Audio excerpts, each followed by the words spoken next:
Hi అండి. బెంగళూరు మిర్చి ములంకాయలు వేసి మసాలా గ్రేవీ కర్రీ చేసుకుందాం. చాలా చాలా బాగుంటుంది. చపాతీ అయినా రైస్ అయినా చాలా టేస్ట్గా ఉంటుంది. ములంకాడల్ని అలా ముక్కలుగా కట్ చేసి నారంతా తీసి సైడ్ పెట్టుకోవాలి. మనకి బెంగళూరు మిర్చిలో లోపల గింజలు తీసేసుకోవాలి. చక్కగా కట్ చేసి శుభ్రంగా ఇలా ముక్కల్లాగా తరిగి పెట్టుకొని మసాలా రెడీ చేసుకుందాం. మిక్సీ గిన్నెలో ధనియాలు, జీలకర్ర, లవంగ, దాల్చిన చెక్క, యాలక్కాయ, ఎండు కొబ్బరి, నువ్వులు, ఒక ఉల్లిపాయ, అల్లం, వెల్లుల్లి మెత్తగా పేస్ట్ చేసుకొని ఒక కప్పులో తీసుకోవాలి. మళ్ళీ అదే మిక్సీ గిన్నెలో ఒక 3-4 టమాటాలు వేసి మెత్తగా పేస్ట్ చేసుకోవాలి. స్టవ్ పైన కళాయి పెట్టుకొని కొద్దిగా ఆయిల్ వేసుకొని లవంగ, దాల్చిన చెక్క, యాలక్కాయలు వేసుకొని ఆవాలు, జీలకర్ర, మెంతులు, వాము, దినుసులు వేసుకున్నాను.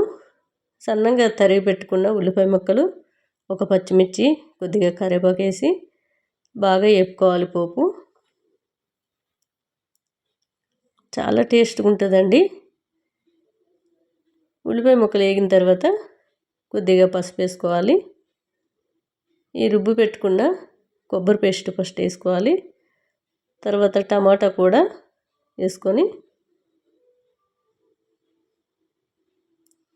బాగా కలిపేసుకొని మీరు ఎంత కారం తింటే అంత కారము, సాల్టు ఇప్పుడే వేసేసుకోండి.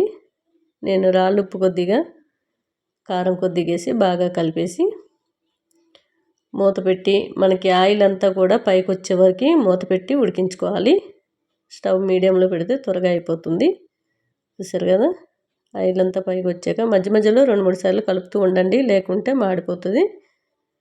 ఈ తరిగి పెట్టుకున్న బెంగళూరు మిర్చి, ములంకాడలు వేసి బాగా కలిపేసుకొని అవి ఉడకాలి కాబట్టి ములంకాయలు మనం ఒక గ్లాస్ వరకు వాటర్ అనేది యాడ్ చేసుకుంటే త్వరగా ఉడికిపోతుంది. స్టవ్ మీడియంలో పెట్టుకొని ఉడికించుకుంటే చక్కగా గ్రేవీ చిక్కగా చాలా టేస్ట్గా అయితే ఉంటుంది. చాలామంది ఎక్కువగా బెంగళూరు మిర్చి తినడానికి ఇష్టపడరు. ఇలా కర్రీలు చేసుకొని తినండి, 1-10 సార్లు వండుకొని తినాలనిపిస్తుంది.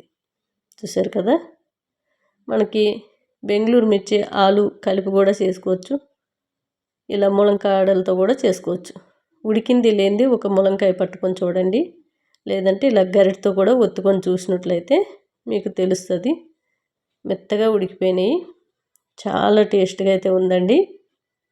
ఒక్కసారి ఇలా వండుకొని చూసారంటే మళ్ళీ మళ్ళీ వండుకొని తినాలనిపిస్తుంది. టేస్ట్ అదిరిపోయిందండి.